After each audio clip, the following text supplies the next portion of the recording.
নির্বাচনে হাজার জাল জালিয়াতি, সন্ত্রাস, কালো টাকার ছড়াছড়ি, ভয়ভীতি প্রদর্শন, হাজার জাতের মেকানিজম, ইঞ্জিনিয়ারিং সব কিছুকে উপেক্ষা করে আপনারা 11 দলীয় ঐক্যকে একটা আসন কমপক্ষে আপনারা উপহার দিতে পেরেছেন।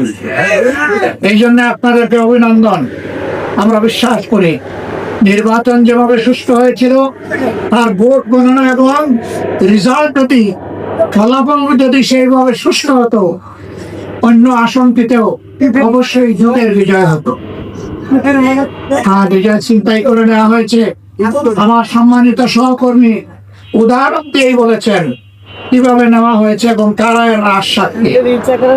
তারপরেও কেন আমরা এই রায় মেনে নিলাম? অনেকের আমাদের উপরে অভিমান, আপনারা এই রায় মেনে নিলেন কেন? আমরা তাদেরকে বলেছি 17.5 বছর দেশ ছিল স্বৈর শাসনের কবলে। এরপরে একটা নির্বাচন হয়েছে, নির্বাচনে তো জনগণ ভোট দিয়েছে। নির্বাচনের আগে তো বাসে, গাড়িতে, লঞ্চে, রাস্তাঘাটে, রাজপথে সব জায়গায় একে আওয়াজ উঠেছিল, দাই পাল্লা, দাই পাল্লা। একদিনে দুটো ভোট হয়েছে,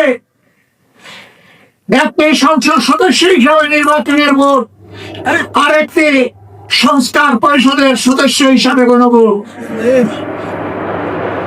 আমাদের অবস্থা সুদৃঢ় ছিল, আমাদের মার্কা এবং গণভোটে হায়ের পক্ষে।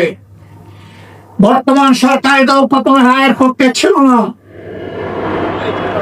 তারা চুপ ছিল, নীরবে নীরবে তারা ন্যায়ের পক্ষে ক্যাম্পেইন করেছিল। এরপরে জনগণের মুখে করে তাদের নেতা কমপক্ষে একবার শহীদ আবু সাইদের এলাকায় গিয়ে বলতে বাধ্য হয়েছিলেন 12 তারিখ 2টি ভোট, একটা গণভোট আর একটা জাতীয় সংসদের ভোট।